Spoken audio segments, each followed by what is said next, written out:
Oke, assalamualaikum warahmatullahi wabarakatuh. Sekarang kita akan membahas contoh dari kolektor DC feedback configuration. Contoh soalnya ya, kita bahas. Sebelumnya kita sudah membahas tentang sedikit teori dan penurunan rumusnya. Sekarang kita bahas contoh soalnya. Oke, for the network of figure 5.52 determine untuk rangkaian di sebelah kanan ini 5.52 kita tentukan nilai RE, ZI, ZO, AV, dan tegangan output jika tegangan inputnya 2 mV. Nah, ini sedikit berbeda yang E ini ya, yang E ini sedikit berbeda dengan sebelum-sebelumnya. Nah, yang E ini kita tentukan tegangan outputnya jika nilai tegangan inputnya cuma 2 mV, kecil sekali ini. 2 mV. Oke, sebelumnya kita lihat dulu untuk rangkaiannya ya. Nah, di sini ada 120K yaitu RF1 di sini ya, RF1. Di sini ada 68 kilo yaitu RF2. Di sini ada RC, di sini ada VCC dan betanya 140, RO-nya 30K. Anda lihat di sini perhatikan RO-nya 30K. Nah, untuk nilai C3 ini kecil sekali ya. Ini C3 tadi dinamakan C3 yaitu 0,01 mikro. 0,01 mikro atau 10 nano. 10 nano. Ya, Anda bisa menggunakan kapasitor keramik di sini boleh yang 10 nano atau kapasitor milar juga boleh.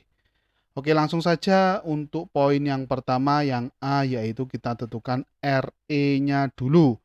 Nah, sama seperti sebelumnya, sebelum kita menentukan RE, kita harus menentukan IE dan IB-nya dulu. Ini full analisis DC ya, yang A ini yaitu IB dari rangkaian kolektor DC feedback ini sama dengan VCC minus VBE per RF, dalam hal ini RF1 dan RF2 ya, plus beta RC. RF-nya berbeda dengan contoh soal 5.9. Di sini RF-nya kalau dijabarkan yaitu RF1 plus RF2. Perlu diperhatikan di sini RF-nya itu sama dengan RF1 plus RF2. Jadi nanti di dalam RF ada dua nilai. Oke, langsung kita masukkan nilainya. VCC-nya 12, VBE-nya 0,7 per RF1 plus RF2. RF1-nya 120K plus RF2-nya 68 kilo plus betanya 140 kali RC. RC-nya 3 kilo. Nah, boleh saya kasih kurung gini. Oke. Maka setelah ditotal 12 minus 0,7 yaitu 11,3 per di sini ini kita total dan ini kita total ketemunya 608 kilo. Nah, 608 kilo ohm. Maka ketemu untuk IB-nya yaitu 18,6 mikro ampere. Nah, ini ketemu IB-nya. Selanjutnya setelah mencari IB kita mencari IE. Sama dengan beta plus 1 kali IB. Nah, IB besar ya ini. Begitu juga ini IE-nya IE besar karena domainnya masih DC analisisnya. Betanya 140 plus 1 langsung saja saya tulis 141 dikali 18,6 mikro ampere. Hasilnya sama dengan 2,62 mili ampere. Nah, sudah ketemu untuk IE-nya. Nah, langkah terakhir untuk mencari RE yaitu rumus RE itu sendiri sama dengan 26 mV per IE-nya di situ 2,62. Sama dengan hasilnya di sini mili ya, ini mili ampere. 9,9, 9,92. Nggak sampai 10 ohm, kecil sekali nilai RE ini. Oke. Setelah kita mencari RE, di situ kita disuruh untuk mencari impedansi inputnya. Impedansi input yaitu ZI. Impedansi input ZI. Ganti warna. Oke. Yang poin B kita disuruh mencari impedansi input. Nah, di mana rumusnya tadi impedansi input adalah RF1 plus beta RE. Mohon maaf, paralel beta RE. Oke, langsung saja kita masukkan nilainya RF1 di situ 120K. Kita paralel dengan beta kali RE, yaitu 140 betanya, RE-nya tadi 9,92. 9,92. Oke. Nah, ini kita paralel. Untuk hasil di sini, beta kali RE ini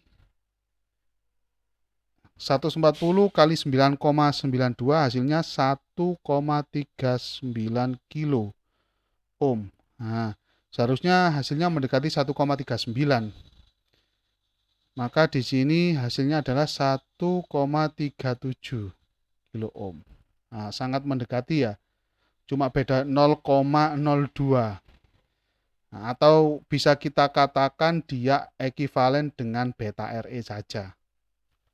Nah, atau dia ekivalen dengan beta RE karena nilainya hampir sama.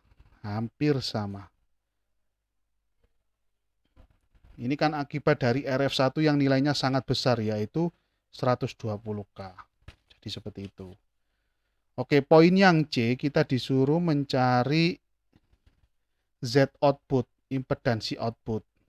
Rumus normalnya impedansi output kan RC paralel dengan RF2 ya, RF2 dan paralel dengan RO. Tetapi di situ perlu kita ingat, kita punya kondisi yang namanya RO lebih besar atau sama dengan 10 kali RC. Ini tujuannya untuk menyederhanakan rumus saja. Intinya untuk menyederhanakan rumus saja. Tetapi ayo kita coba di sini. Untuk RO-nya, ya, kita punya kondisi di sini RO-nya berapa tadi? 30 kilo. RO-nya 30 kilo. RO-nya 30K. Apakah dia lebih besar atau sama dengan 10 kali 3K? Nah, di sini kan hasilnya 30K. 30K juga. Nah, maka kondisi ini memenuhi. Kan nilainya sama dengan ini, nilainya sama dengan. Jadi memenuhi. Maka dengan adanya ini memenuhi, bisa kita gunakan rumus ZO yang lebih simpel. ZO sama dengan RC paralel dengan RF2. Dengan nilai RC yaitu 3 kilo. RC-nya 3 kilo diparalel dengan RF2 68 kilo. Hasilnya sama dengan 2,87 kilo ohm. Nah, itu untuk ZO. Selanjutnya kita disuruh mencari AV. Yang poin D kita disuruh mencari AV. Penguatan tegangan AV karena nilai RO lebih besar atau sama dengan 10 kali RC memenuhi, maka kita bisa menggunakan rumus AV yang lebih simpel, yaitu AV sama dengan minus, jangan lupa minusnya, yaitu RF2 paralel dengan RC per RE kecil. Sama dengan RF2-nya 68 kilo, paralel dengan RC-nya 3 kilo, dan RE-nya 9,92 ohm.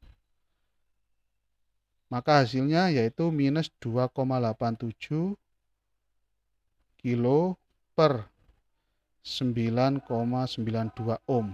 Hasil akhirnya minus 2,89,3. Mohon maaf. Minus 289, saya coret saja. Minus 289,3 kali. Nah, itu. Penguatannya minus 289,3 kali. Oke, selanjutnya yang poin E, kita disuruh mencari nilai V outputnya. Jika nilai V inputnya sama dengan 2 mV. 2 mV. Kita punya tegangan input sebesar 2 mV. Nah, dengan hasil AV ini minus 289,3, berapakah V outputnya? Nah, seperti yang kita ketahui bersama bahwasanya rumus AV itu kan sama dengan V output per V input kan ya. Nah, sama dengan minus 289,3.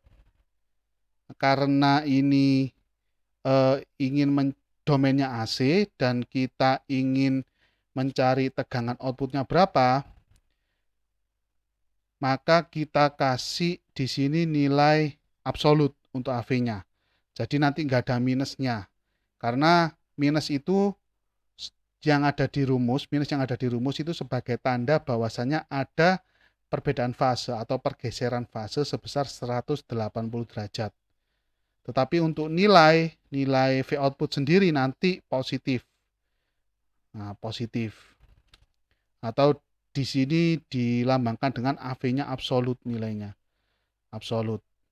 Nilai AV-nya absolut. Atau bisa kita tulis juga dia karena absolut minusnya nggak kita ikutkan. Nah, nggak kita ikutkan, nggak pakai minus. Jadi 289 saja. Maka untuk mencari V output sama dengan 289,3 kali V inputnya 2 mV. Jadi seperti itu. Karena untuk yang V output ini absolut ya, mohon maaf, AV-nya absolut, maka V outputnya hasilnya positif, yaitu di sini 0,579 volt. Yaitu dengan V input 2 mV, outputnya menjadi 0,579 volt. Jadi perubahan yang cukup besar, penguatan yang cukup besar di sini. Dari 2 mV menjadi 0,579 volt. Dari mili ke volt ya. Oke, jadi seperti itu untuk contoh yang kolektor DC feedback. Selanjutnya ini untuk penyelesaian yang ada dalam buku ya. Sebenarnya mirip-mirip saja, hampir sama ya. Step by stepnya untuk mencari RE, step by stepnya yaitu mencari IB dulu, selanjutnya IE, dan yang terakhir mencari RE. Untuk yang Z input, di sini ditentukan beta RE-nya dulu, sebenarnya sama saja untuk mempermudah. Nah, selanjutnya kita masukkan pada rumus ZI. ZI sama dengan RF1 paralel beta RE, yaitu 120K paralel 1,39K. Hasilnya 1,37. Mirip dengan yang ini. Atau saya tulis ekuivalen dengan beta RE. Karena nilai RF1-nya sangat besar. Selanjutnya untuk poin yang C, kita cek dulu di sini kondisi atau kriterianya apakah RO itu lebih besar atau sama dengan 10 kali RC. Ternyata benar, dia sama dengan nilai 30 kilo ohm. Maka ZO kita bisa menggunakan rumus yang lebih simpel atau sederhana, yaitu RC paralel RF2, hasilnya 2,87. Untuk yang poin D, di sini disuruh mencari AV atau penguatan tegangannya. Karena kondisi RO lebih besar atau sama dengan 10 kali RC ini terpenuhi, maka kita bisa menggunakan rumus yang lebih simpel, yaitu minus RF2 paralel RC per RE kecil. Nah, kita masukkan nilainya dan hasilnya yaitu minus 289,3. Oke, untuk poin yang E itu disuruh mencari V output. Nah, untuk mencari V output, nilai V output sebenarnya, maka AV-nya, penguatan tegangannya harus kita absolutkan dulu. Karena minus itu sebagai tanda adanya pergeseran fase saja. Bukan nilai sebenarnya, cuma pergeseran fase saja sebesar 180 derajat. Nah, AV-nya kita absolutkan, maka minusnya yang ada di sini hilang. Menjadi positif di sini 289,3. Sebagaimana rumus AV yaitu V output per V input. V inputnya sudah diketahui yaitu 2 mV.